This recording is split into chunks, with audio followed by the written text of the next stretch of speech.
So sorry, wait, my internet is not stable.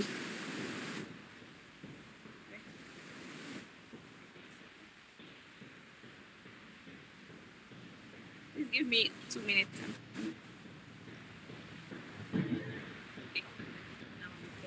Okay, I'm so sorry for that. So I will first of all give a brief introduction about our facilitator. She is by name Dr. Monsurat Salami. She completed her PhD program at International Islamic University, Malaysia, in February 2018, and her PhD dissertation was recommended for publication as research book. She's a postdoctoral research fellow at IIUM Institute of Islamic Banking and Finance since September 2018. She's professionally certified in quantitative risk management, accredited Association of Advanced Collegiate School of Business, and a successfully trained group of participants for professional examination on real option. In addition, she has published series of academic papers in journals, and she participated in both national and international conferences. She's one of the academic journal reviewers for some journals in Emirate Publishing and in Emirate Publishing. So, inshallah, she'll be taking us through today's topic. Taking us through today's topic, which is writing and publishing academic research paper. So, I will call on her now to start her lecture. Assalamu alaikum. Okay. Wa alaikum salam wa rahmatullahi wa barakatuh. Thank you so much for the introduction. Okay, hope I'm sharing my slide. Hope everyone can see my slide. Yeah, you can see your slide, ma. Can you see my slide? Yes, ma. Yes, ma. Yes, we can see. Thank you. Okay, alhamdulillah. Okay. The topic of today's slide is writing and publishing academic paper. The presentation outline goes like this. So we go through all those presentations one by one. Research and publication circle. From the research and publication circle, we need to go through a lot of steps. Before you can publish a paper, you need to first read many articles. When you read the articles, from that you will be able to identify the research gap. If you don't identify the research gap, there's no way you can proceed with an article. There are different ways in which you can identify research gap. You can listen to the news and identify research gap. You can look at your environment and identify research gap. But which of these research gap will be acceptable in academic is those ones that you can use the literature to back up. So even at all, if you try to find out research gap through your environment, you need to use the literature to back it up. That is where the challenge is. That is why you have to read a lot of literatures in order to find the research gap. So after you have read literatures, then you start writing. After you are able to identify certain gap in what the other researchers try to present, the idea they have presented in their paper. So what you do is that you start to write your own based on the gap you identify. So if your research is an empirical one, you have to look for the data based on the literature you have read. Or you might also think of looking for another variable that is missing in their own research in order to be able to contribute to the research. So you do your estimation and the robustness check. That is for those who are doing the empirical study. Then after you have found that, you have to discuss your findings. You will report your result, you discuss your result, and you link your result to the hypothesis. This is very, very important. If you find any result, your challenge is how to report that result you find. Previously, in around 2008, most of the paper you will find in empirical form, they will express it from the concept of being significant. But currently, the issue of significance is apart. The economical implication of your finding is very important. The practicality of your findings is also very important. So it's become more challenging for those who are writing nowadays. They cannot just say it is 5% significant, it is 10% significant, and they just go away. They have to tell us what is the implication of their findings to the economy, to the political, to the environment, to the participants, to the investors, managers, or whosoever is in point or the research is addressing to. After that, when you discuss and you write your result, it is more advisable to present your result in conference. If you present your findings in conferences, if such a conference is a good conference, I'm referring to a good conference, so to say. If your research is presented in a good conference, there is tendency that you will have people who are pioneer in that area or a very strong researcher in the discipline you are writing up. So they will be able to contribute to your research. They will be able to give you some useful hints that will make your writing more elaborate, more meaningful. Then you can revise based on those hints you get from the conference. When you add those things to your paper, it gives your paper a more chance to get published in a good journal. After you have revised your paper submitted to the conference, then you can submit to the journal, the targeted journal. Before you submit to a particular journal, you need to make sure that the literature you use in that journal, in your paper, is around 3 to 5 years to the current current year. That means don't use outdated literatures. If you use outdated literature, the implication is this: it shows that your research is not genuine. It shows that your research is not new. It shows that your research is not novel. So, and also, before you submit to any particular target journal, make sure that you try to cite journal from that, article from that journal. If you cite article from that journal, the implication and the chance it gives you is that the journal has the scope of printing your article, and also your paper is relevant to that journal as well. So this can give you little bit consideration for your paper to get published. Now to the next slide. Once your paper is submitted to the journal, the rate of rejection is very high. If you talk about when you submit to the journal, there's possibility that a paper may be desk rejection. What is meant by the desk rejection is this: if your paper is not being taken care of properly by you, immediately the editor go through certain things and find the flaws in your paper, they will reject upfront without sending it to the reviewer. That is desk rejection. Desk rejection can also arise from the fact that maybe your paper is not within the scope of that journal. So it is your duty to know that your paper really fits to the journal you are sending to. Your paper may be good, but if you send to the wrong journal, there will be desk rejection, even at all if it's good.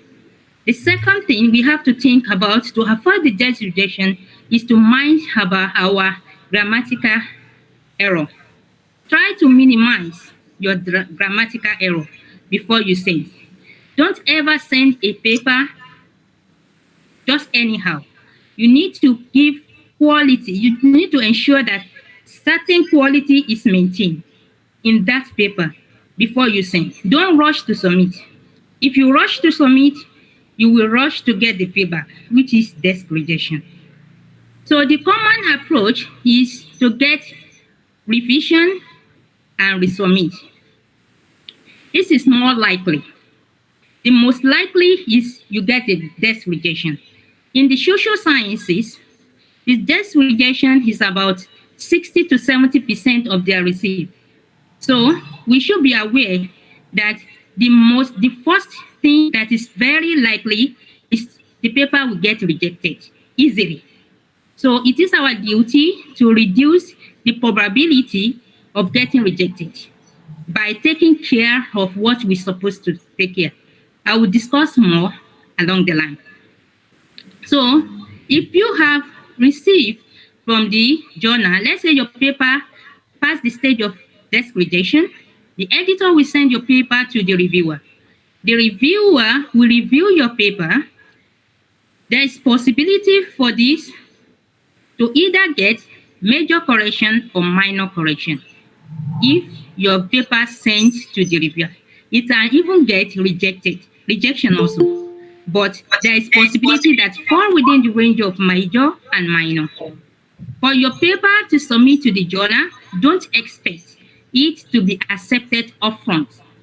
It is never done because you are writing from your own perspective and the reader is reading from his or her own perspective. There might be a difference in your worldview. So such a difference will create need for correction. So if you have the major rejection, let's say you are fortunate that your paper sent to the reviewer and you have a major rejection. Despite the fact you have a major rejection, it is also very likely that the reviewer is not satisfied with your correction, the way you address the comments. He can also say rejection, or he can also say review again and reject. If it's minor, you need to be very careful also in addressing everything required of you so that you will be giving conditional acceptance. So if it's minor, there is possibility, 50% possibility that you will achieve, after submission, you will achieve conditional acceptance. In the major correction, there is possibility, 10% possibility that you might be given another review and revise. And also there's possibility that they might even reject. So for us to publish in an international journal, since we understand that this is how our paper will go through, each and every one of us wish to publish in an international journal. So before we can be able to do that, our goal is to create new knowledge. The paper we are sending to the journal should display originality in our study. We need to create new knowledge. It might say, why should I create a new knowledge? New knowledge in the sense that the topic may be relatively new, or the topic has not been well studied by the others, researchers. So it is nowadays it is not acceptable, or it is less likely that a paper will be get accepted when you are doing replication study, or you are trying to establish your gap from the fact that it is not consistent. I mean, the finding is not conclusive yet. Somebody get negative, another person get positive, so you believe that the relationship is not yet conclusive, because every now and then new idea is coming in. So each of the international journal, they want something that is original, something that will give new knowledge. Then the issue of replication. What is replication study? Replication study is the study that somebody did maybe in a developed country, and you want to replicate the same approach, the same methodology, the same environment in a developing country. So you are replicating what has been done in a particular country into another environment to see whether your study, that particular study, will speak the same thing. So in doing this, top journal they don't accept replication yet. They prefer generalization of findings. Why do they prefer generalization of findings? This is not to say that you have to study all the globalized country. No. Your study may focus on a certain country, but when you are reporting your findings, you need to say your findings according to you need to say your findings beyond your environment. You need to show that your finding is suitable in the area where you studied, as also in other environments. This is where the generalized has to come to be. If I have a study that's applicable in the developing country, maybe my study area is a developing country, so I need to express my finding that such a thing is more likely to fit in a developed country. Or my study is about developed country, I may say the application of that study is also useful in developing country, and I need to cite how it will be applicable. Not just it can be generalized applied. Then when you are doing that, you can also get a new idea by proving a certain theory wrong. How will you prove a certain theory wrong? It may be more challenging, but it's not that it's not doable. You can find out that you can think that a particular variable is missing. When they are doing the relationship between the one variable and the other, you might say that if that relationship has to be exist, there must be another variable that need to speed up the relationship, or the presence of that relationship is very essential. It needs a kind of interaction, many things like that. If you can prove it and you find your evidence to be significant, and you can associate your findings to the economical and political or any outside world practicability, then your idea will be welcome and it will be a new knowledge on its own. So, journal ethics go. Each journal that we are sending our article to, they want to maintain their integrity and their reputation. As a result of that, they don't accept the paper that is not within their scope because they want to keep up their integrity and reputation. So in this way, most of the journal, they look into new ideas. They look into the generalized findings that the global audience will be able to benefit from, despite the fact your study focus in certain country. So when we are writing our research paper and we are targeting an international journal, it is our duty to ensure that we go through the scope of the journal we intend to send to, and also we try as much possible to let our research findings create a new knowledge and the findings able to be generalized to certain extent. So, haven't we fulfilled this? We have reached certain things, we are able to achieve certain things that will make our paper required to be sent to the reviewer. As an author, our goal varies. It depends on the position we find ourselves. If we are PhD students, it is the requirement of the PhD for you to be graduated, you need to publish a paper. So it is very, very important that you have to go through this stage. Or you can also be once you demonstrate that you are productive, and also you want to manage a certain position, then your competency in a particular area you want people to understand. You can only display this through publication, not in the class. When you publish a paper and the people read through your paper, they will know how expert you are in that area you are discussing. Though many people may not see you face to face, but your paper will be your image outside the world. And through this, the people will understand who you are, and how quality are you. Then also, another stage is to secure academic position. If you are looking for job, it has become very necessary for you to publish as much as possible so that one will help the employer, maybe university or anywhere, to see you as an asset that wants to be employed. And also some institution, they pay as you publish. Some institutions, they pay according to the quality of your publication. If your paper goes to Q1, the amount to be given to you after publication is different from if it's going to honorary scopus journal.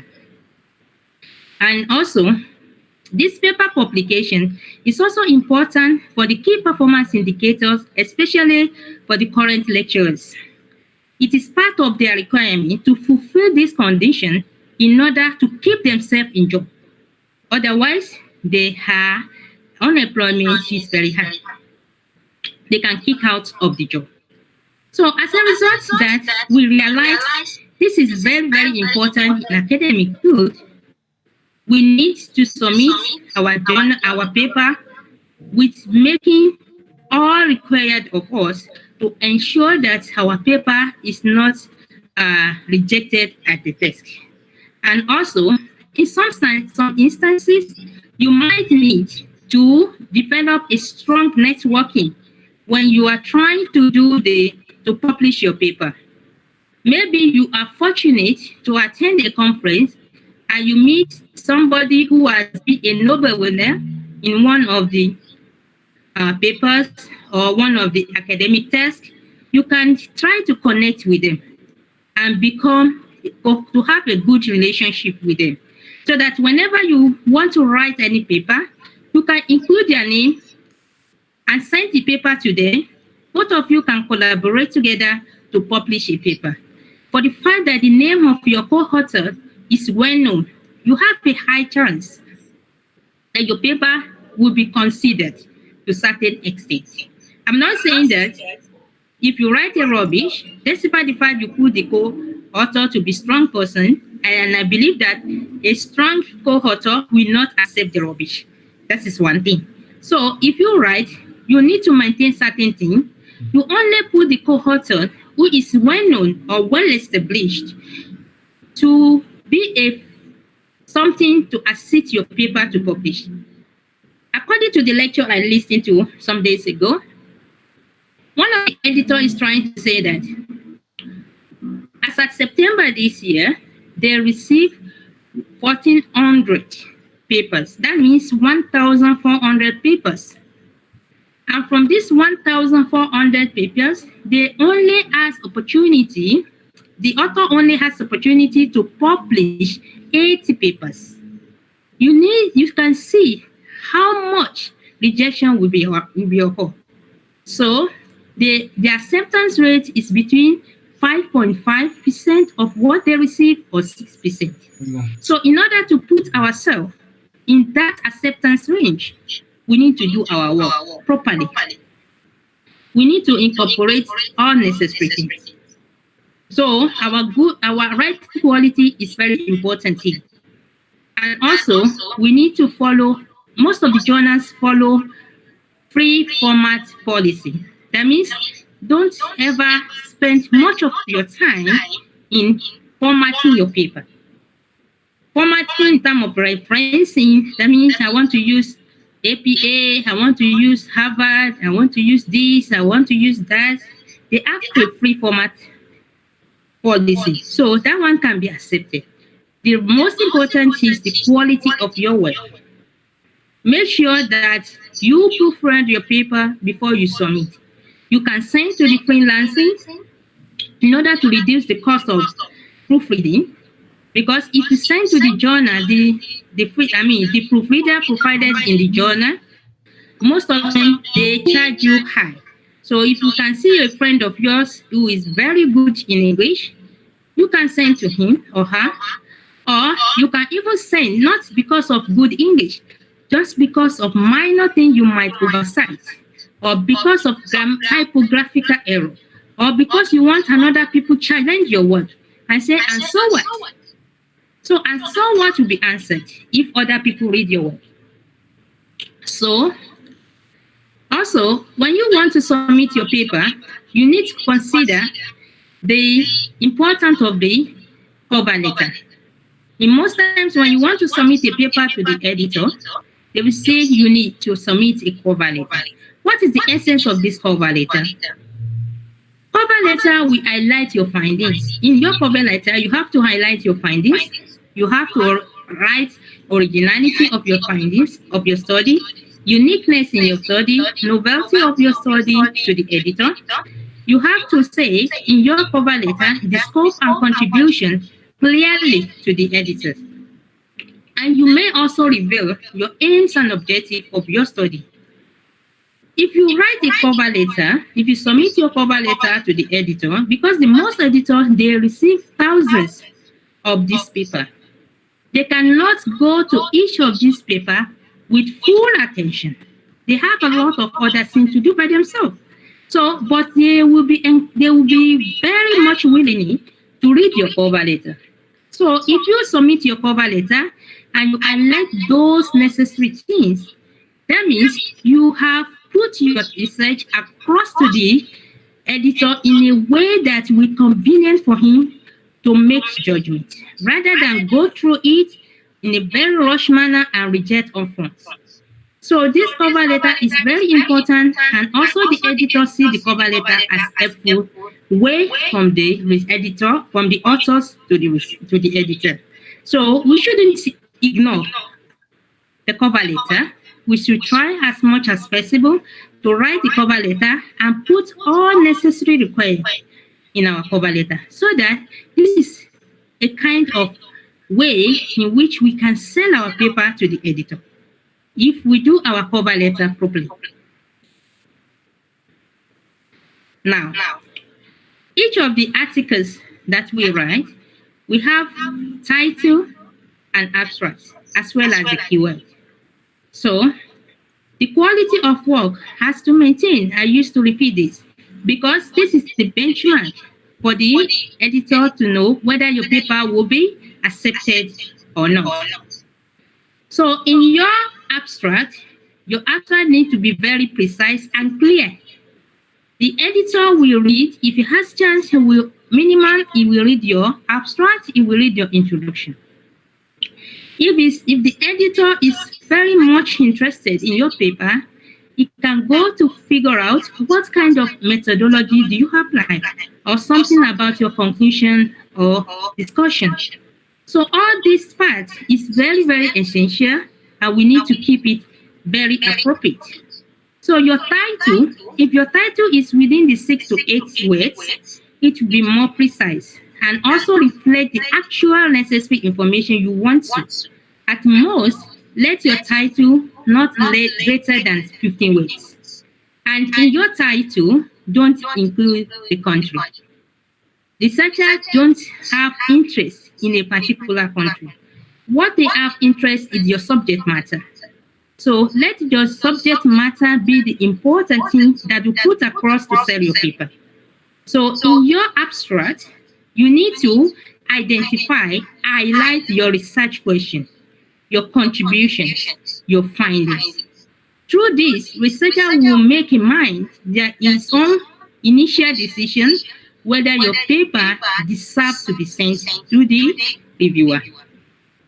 While doing that, your words count needs to be managed. It shouldn't be more than 200 words. And ensure that you try to make your paper grammatically error-free, at least in the abstract and introduction. That it is most required for most of the editors to go through. Otherwise, the editor may reject the paper.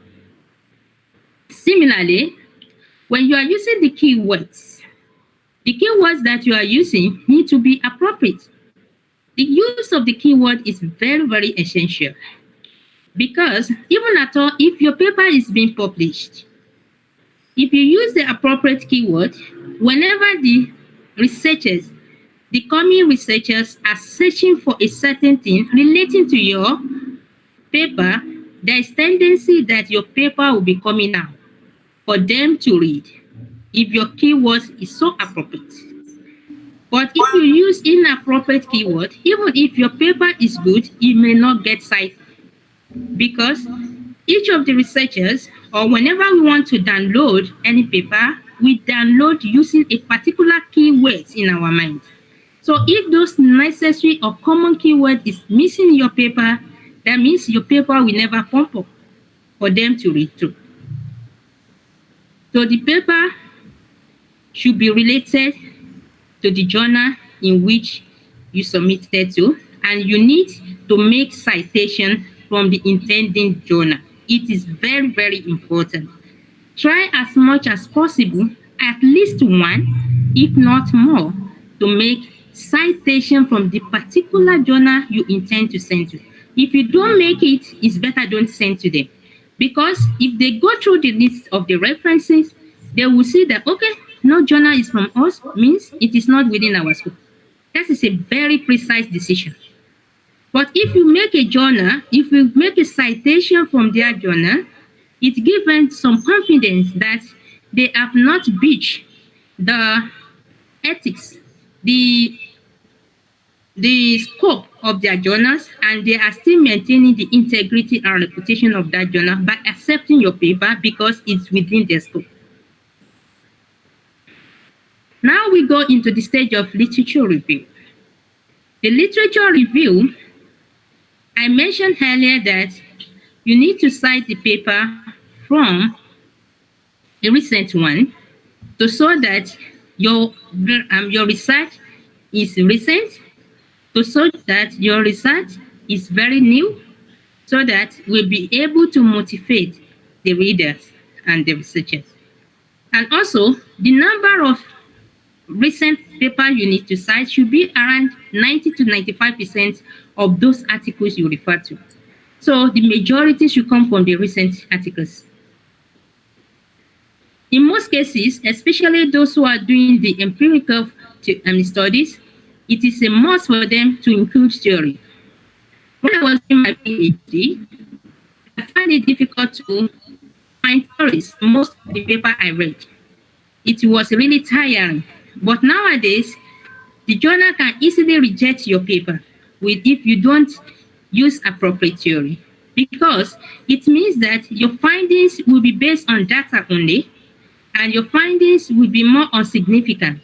They want to know what of your findings, does it consistent with the theory or oppose the theory? And if there is any, how can you explain yourself further in relation to the theory? So if you don't mention the theory or you don't try to include theory, that means there's nothing you have to say about that part. So you need to include the theory. How will you know the appropriate theory to use? By reviewing a lot of the literature, you will refer to the kind of the theory they are referring to in their studies. Sometimes you might say that I said that you need a new knowledge. If the knowledge is new, it cannot be absolutely new. It may be partially new, an area that is not being explored by a lot of people. So from that, you can still find a theory. Or you might have a theory that you think it is more appropriate or fit to that paper. You can use the theory as long as the theory is not old theory. It is very updated one. You can still use the theory. Even if the editor is trying to argue, or your reviewer is trying to argue against your theory, they will only put comment. Not that you really you completely miss the theory. Then, your contribution is also essential. If your study is empirical study, you need to include your contribution. And also, you might do a literature review. It doesn't mean that you don't need to contribute. You have to, because contribution is essential. In conceptual paper also, you need to put your contribution. So, if your paper is empirical paper, that means your article that you want to submit to the journal is an empirical paper, it is essential that you put hypothesis. Hypothesis is when you read a lot of literatures, you find they are falling into one direction. You can say there is probability, there is significant, positive, significant that this and this are this. So you establish hypothesis through your reading of the literature. When you do that for the empirical study, it is highly important. For the qualitative paper, you need to derive research questions. It is also important. These research questions are something that you want to address later from your findings or from your interview. Then, if you are doing the kind of paper that is conceptual in nature, you need to derive theoretical or statement of opposition. All these papers that you are trying to present or submit to the journal, you need to fulfill. Look at which category each of these papers fall into. Then you can be able to know appropriate things to use. When you are doing your findings, you have to focus on your previous studies. Under the literature review, you can show in a tabular form to highlight what are the other past studies found relating to your study. So, after showing that, you can create your own gap that this is their direction or these are the variables they use, these are the methodology they apply. So, you want to argue against this that this methodology is not capable of solving a particular issue that is being addressed in that research. And why it is not capable of addressing it, you have to present and show your support evidence. So, having highlighting that, this shows that you are knowledgeable in your area, and then you are displaying that you are confident in what you are writing. So, this will convince the editor as well as the reviewer to read further your findings. It will not make your findings, your paper be boring because to read papers, to read people's view is very boring. So, then either in your literature review or in your discussion part, it is essential for you to contrast your findings with previous findings. Because if you are doing the same thing all over, there's no point in doing it because somebody has already found it out. So why should you have to waste your time and saying you are reporting the same thing? You need to find contrast in your findings with the previous study. Also, from the discussion and the conclusion of our paper, discussion part of our article in the first line, what you expected to do is just to write the interpretation of your finding. After you have done that, you will focus on your findings based on the implication, either the implication to the theory, either your implication to the manager in case you are writing finance or any social science related paper. You can also say your implication of findings to the investors or practitioners. Through this, your paper will be regarded as globalized rather than reporting your paper in line with your country or in line with your state or in line with a particular ethnic. So nobody is interested whether your paper is very narrow scope. If you are writing, another thing I need to discuss is that most times, if you are writing a country-based paper, there is narrow chance that the paper will get accepted because only few journals can publish paper that is relating to a specific country. They prefer a globalized paper. As a result, those who are writing from the empirical side, they use pool data in order to incorporate many variables, many data into their analysis. And also, you need to show the features, the direction of the feature research. That when you did this, this is your scope, so you expect the feature researcher to further extend the research by doing this and that. Let's say somebody writes in from the perspective of the COVID-19 about the implication of COVID-19, maybe to the industry. Currently, we cannot vividly conclude the impact of the COVID-19 because it's so massive in nature that one cannot predict precisely what is going to be the outcome of this thing.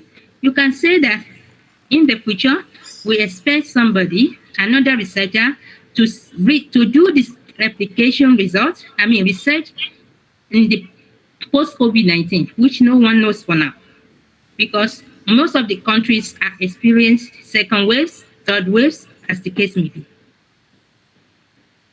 Now, let's say you have completed all those things. You believe that you are so confident in your paper, you have taken all the due diligence into your papers, and you believe your paper is so strong to go through. Then, let's say when you submit your paper to the reviewer, to the editor will need to sign to the reviewer. As we know, editor cannot do the complete task. So if your paper gets acceptance, at least certain conditions to be sent to the reviewer from the mind of the editor, your paper may be landed in the hand of experienced reviewer, or it may be landed in the parts of inexperienced reviewer. You cannot predict this. So if you are experienced, if it landed in the experienced reviewer hand, such a reviewer will do their work properly. All what you did in your paper will be going through vividly, and they will provide their detailed comments. Sometimes some detailed comments from the reviewer can be as long as up to 3 to 4 pages. Why do they do this? They do this just to tell the editor, to make editor happy, and to let the auditor know, understand that they do their work as they're supposed to do it.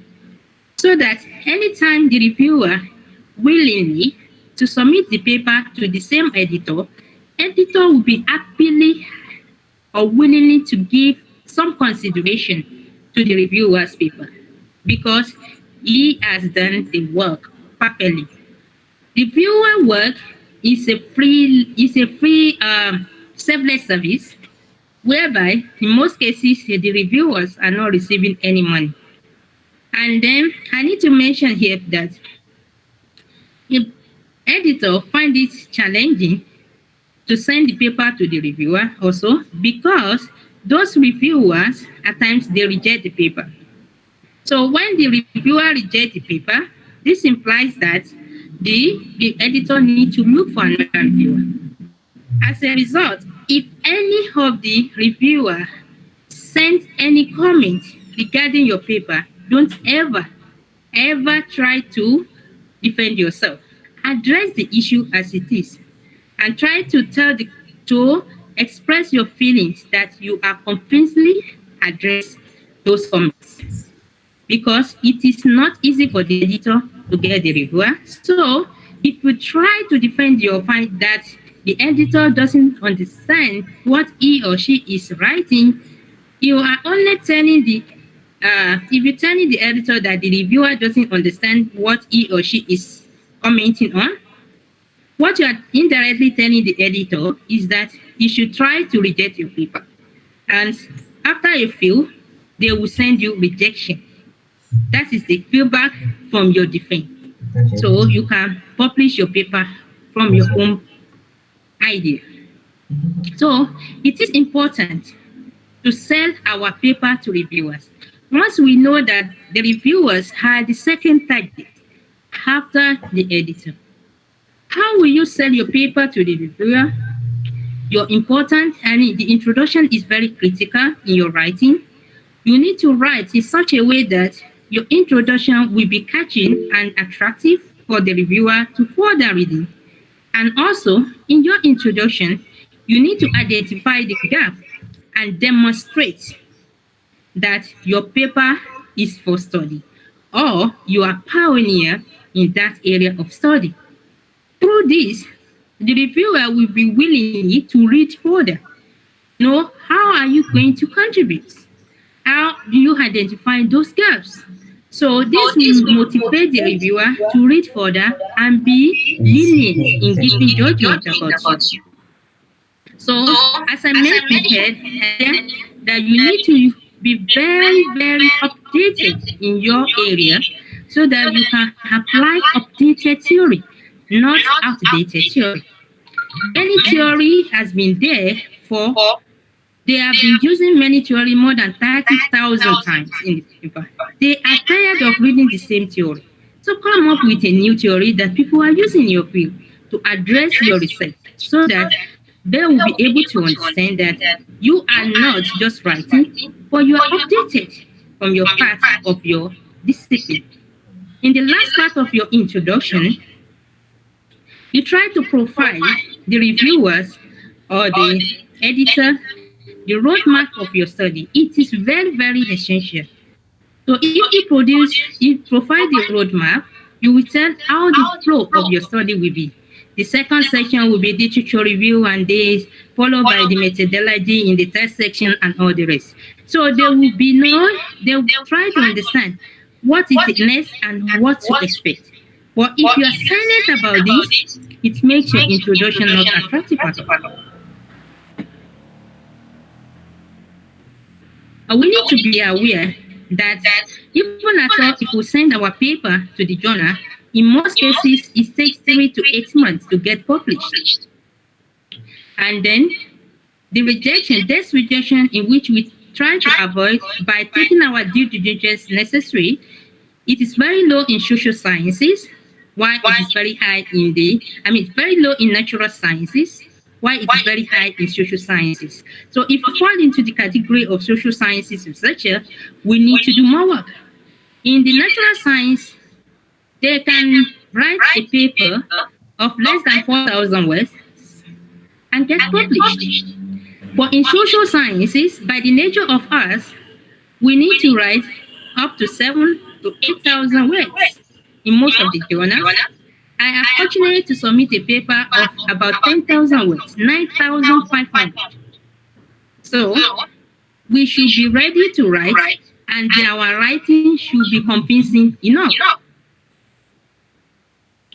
We need to be conscious of the journal to submit to. This is another thing I have to call our attention to. When you are submitting to journal, some journals are low journals, such as in the science journal. If you submit a paper to the in the science journal, after your paper has been accepted, it will take 1 year to be published online. So you need to be very, very conscious about where to submit your paper to. So before you go through all the stages that you go ahead. If you submit your paper to Elsevier or Welly, takes about 1 to 2 weeks after acceptance to be published online. The Springer take about 2 to 3 weeks. This is a research that has been done. I give the update of the research, not my willing or not my own view. Then Taylors and Friends, they all take 2 to 3 weeks. Emirates take 1 to 2 months to publish your paper. So we should be aware of predatory journals. In most cases, the effort we go through in our research writing, in our paper, is very tiring than submitting our paper to predatory journals.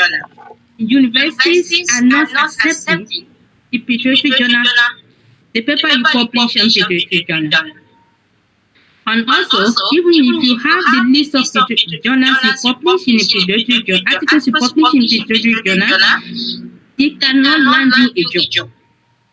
Because those who are out there looking for the employees and want to take a particular position opening, you want to fill the gap, they don't count on the papers or articles you publish in those journals. So we should be very conscious of where to submit our paper to, and the online you can get the list of those journals so that we will not become a victim of them.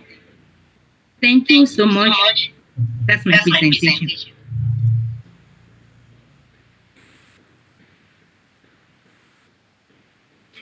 Assalamu alaikum.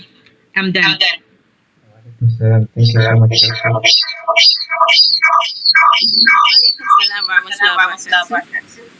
We want to thank our presenters so much for that beautiful presentation, and we hope that we all get something from there. So if there's anyone that has questions, please you can kindly type the questions in the chat box. She will go through it, inshallah.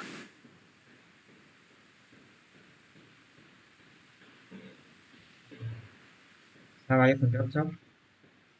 Nah. Yes, thank you for the wonderful presentation. Alhamdulillah. Continue to increase your knowledge. We have some questions at the chat box. Um, Okay. exactly. People need some clarification concerning global audience and specific audience, in the sense Okay. that when we write our paper, we have our specific population that we target, and then you Yes. made mention that when we are sending to journals, they preferred more of global papers that is being written. So does it mean that when we target specific audience, is it that we don't stand a chance for our paper to be accepted, or how do you want to help us clarify this aspect? Okay. What I'm trying to say is that if your target is international journal, you let your, even at all, if you study a specific country, your findings must be expressed in such a way that will address the global audience, that will enable the global audience to benefit. But if your submission is to the local journal or into the national journal, you can't express in a national way the audience, your audience. It depends on where you submit to. Because the chance, we are talking about the chance to get published, not from individual perspective. So it depends on the journal you submit to. If it's a local journal, if you discuss your thing in relation to the local environment, it's welcome. But if you are submitted to international journal, by the scope and their findings and expectation, they want your findings to be generalized. So if your finding is generalized, that is when it fits their scope for them to publish your paper. And also another thing is that they will prefer you to use more of the articles from the, okay, they will prefer you to use more of the articles from the international journals also. Not only your globalization of your findings, but also you to refer to the international articles, not the national articles. So it depends on where you're submitting to. I still hope the questionnaire is a bit clarified. I think perhaps we have some international journals, we have some journals at the national level. Maybe is that what you're trying Yes, to tell us? exactly. Okay, Yes, exactly. okay. So I hope that is being clarified for the questionnaire. Also, there's also another question that says, what do you mean by DEX rejection? DEX rejection. Okay. Yeah. Okay, alhamdulillah. This rejection is that when you submit your paper to the journal, your paper goes straight to the editor. The editor is in a position to decide whether to send your paper to the reviewer or to return your paper to you upfront. So if your paper is returned to you without sending to the reviewer, it is desk rejection. It has been rejected from the point of view of the editor without any reviewer even look at your paper. That is desk rejection. It might arise from different perspectives. Your quality of paper may be good. It doesn't mean that the quality of paper is not good. At times, you may send to the wrong journal. So if you send to the wrong journal, it can meet desk rejection because it's not falling into their scope. Then another condition is that if your quality of paper is poor, it will meet the wrong rejection, desk rejection. Or if your paper has grammatical error, they will give desk rejection because it is very difficult for them to get reviewers. So whatever they want to send out, they want it that it maintain, it reach the certain quality before they can look for somebody to review your paper. So it is our duty to ensure that we do our work the way it's expected to do. That means we need to know what is the scope of the paper and also the journal we are submitting to, and do our paper really fit into the scope? Do we make all the due diligence before we submit our paper? Is it being proofread by the professional English reader, or you just send to your friend to challenge you of many statements so that you'll be able to enable your paper to get through without being rejected at the desk? All right, ma'am. Thank you so much. So it means at the desk means it's not going to get to the reviewer. Is that what you're trying to inform us now? So at the desk, when it's rejected at the desk, the paper is not moving beyond the chief editor. It's not going to the. Exactly. Okay. Exactly. I personally have a question under that, ma. My question Okay. is okay. what extent can we argue or accept the rejection of our paper? Do we just accept that in good faith, or we can maybe put up a kind of an argument that what we're writing is something that that Sorry, I can don't be understand your question, okay? As please. in, Can you? for instance, let's assume our paper has been rejected. To what extent Okay. can we argue with the editor, the chief editor, or should we just accept the rejection in good faith and move on to another journey? You just have to accept it. Mm, If you argue with the editor, the implication is that your name will be blacklisted so, by the editor. So anytime you send to the same journal, they will give you upfront rejection without even go through it. So you accept it. If there is any comment, you address the comment and send to another journal. Sometimes they may give you some kind of journals that will accept those things. Let's say you submit to a particular journal, they look into the global war, global study, that means more than one country. So if you submit a paper of a particular country to them, they will reject it. At times, when they see good or quality in your paper, they may say you can submit to a particular journal, but it is not a confidence that you will be accepted. But your paper may fit the scope of that journal. They may suggest. thank you so much. You're welcome. For our participants, if you have any question, you can decide to ask directly or perhaps type in the chat section. Yeah, while they are typing, I have another question, Ma. So my question is, can we seek update from the chief editor if our if our paper is taking so long to publish? Can we seek an update from them by writing an email to them, or should we just keep waiting and praying get something from the reviewer? It is more acceptable if you want to write, but your writing should be so polite in Mhm. such a way that it will not have any kind of feeling of being dissatisfied with the donor. So if it depends on the approach you write. So if your approach is very, very polite, the editor will use it, your comments or whatever you raise in your email to address the reviewer to speed up the process rather than, but if you show any sign that you are dissatisfied with the journal, you have no confidence in the journal, decision is rejection. Yeah. Under that, Ma, is it now advisable before we send to a journal to pre-email the chief editor of our intention to send a journal to our article to the journal? Can we just pre-inform the chief editor that we have this article, and then is it advisable for us to send in our article or publication? Yeah, to some extent, some people do that, Okay. but we need to remember that those editors, they take the position as outside their academic scope, although it makes them to become well known globally. But notwithstanding, they have to fulfill some of their academic tasks in their own various university. So the times when you send to some auditor, they might not check your email. Ah, So if you follow the right channel, you might send. There's no cause in that, but don't expect upfront answer or something that will be very quick at times. Sometimes they will ignore. So and you cannot pressure them ah, because that is not a formal way of doing things. So if you send to the editor, it's better you send a cover letter. You submit properly and send a cover letter that highlight those things.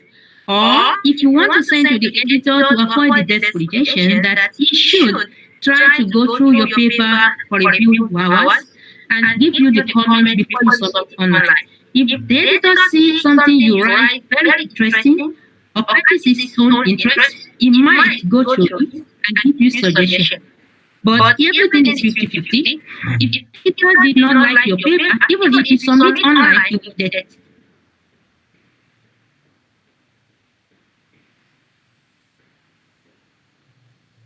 well, connection with the internet,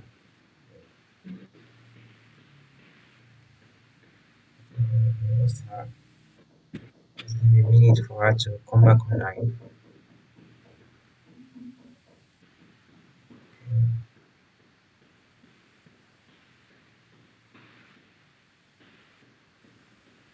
lost her. Just a few minutes, please. Okay. Okay, yeah, welcome back. Welcome back. Okay.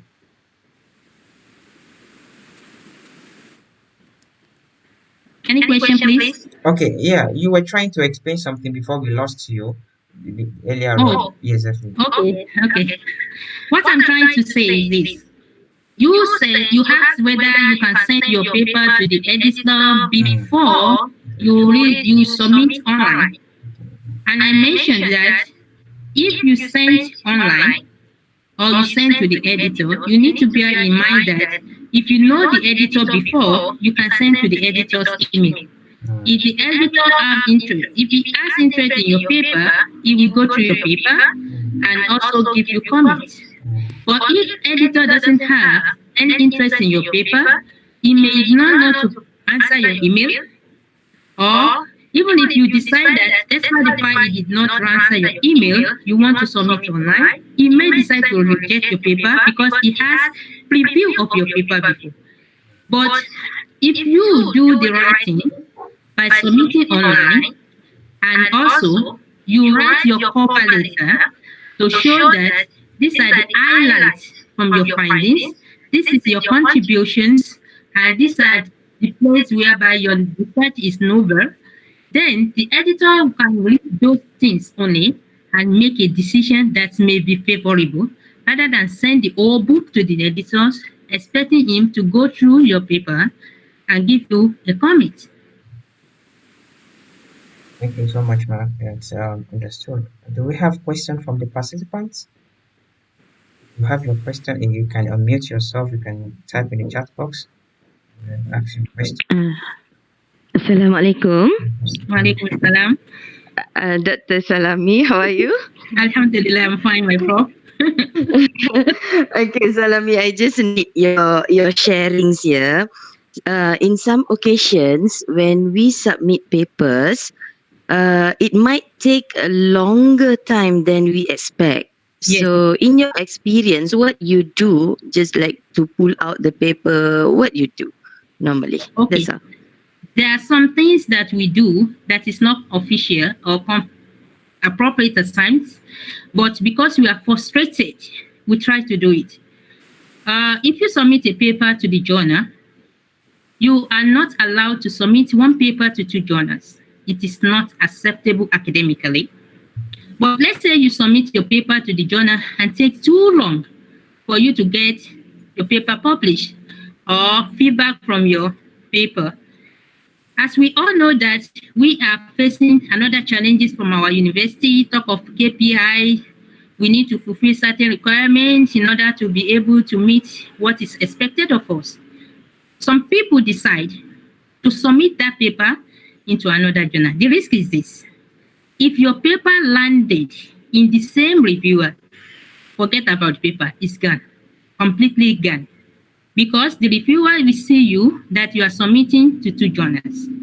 But if your paper, you are so fortunate, your paper is not landing to the same reviewer, and you are seeing a positive result from the second journal you submitted to, it is advisable in you to quickly call your paper back from the first one before your paper is accepted from the same journal. Because if your paper is accepted from the two journals, it's a problem also in you. They can blacklist your name, and then it is really, really challenging.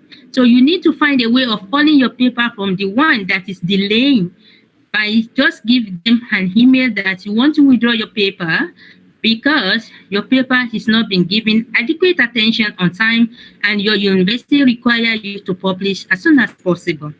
So if they know that they cannot meet your requirement, they will give you opportunity to withdraw your paper. Then you can follow up with the second one. But if your result comes at the same time, the person is in mess because there's no way to defend yourself. You have submitted one paper to two journals, which is ethically wrong. That is where the problem lies. But another thing is this. If you try to withdraw your paper before you submit to another journal, you might not end up in publishing with them too. That is why some people try their most possible whether to briefly just close their eyes, submit to another journal, and be prayerful that as soon as they see any positive from the second one, they will quickly call off the first one so that they will not be a victim of submitting the same paper to two journals. I have experienced the same. I'm still experiencing it. I submitted the paper to a journal and then they have accepted my paper. It's one of the emerald paper journals. And up to this moment, my paper is not available online. So there's nothing I can do. I have to wait. True, true. Thank you so much, Dr. Salami.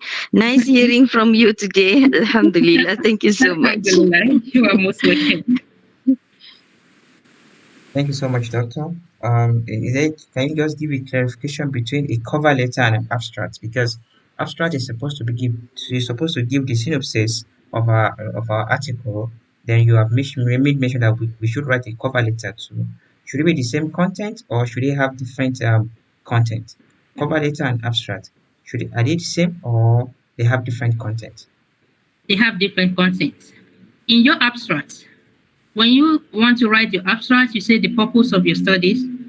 You might mention the country you want to study about and the variables you use. And also you have to say a lot of other things in your abstract. But in the cover letter, and also your abstract only have the limitation of 200 words. But in your cover letter, you have to highlight your findings. And you have to say the implication of your findings in a clear way. That maybe if you have to express the same thing in your abstract, it will let your abstract extend beyond the maximum limit.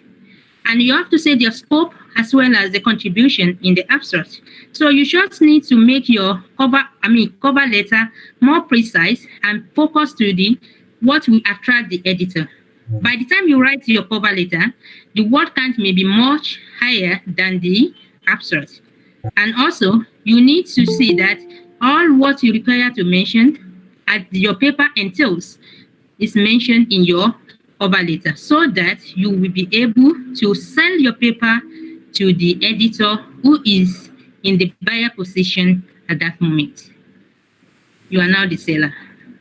Thank you, Ma.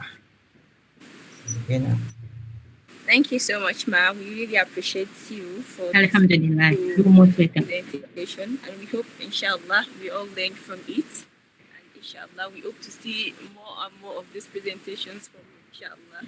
Inshallah. I also appreciate all participants who also attended this. Thank you so much for the audience. We really appreciate you so much for this. Okay, in the absence of no question anymore, we will have to round up this program. And so, Assalamu alaikum wa rahmatullahi wa barakatuh. Walaikum Wa alaikum salam wa rahmatullahi wa barakatuh. Thanks you for participating. Thank you, Ma.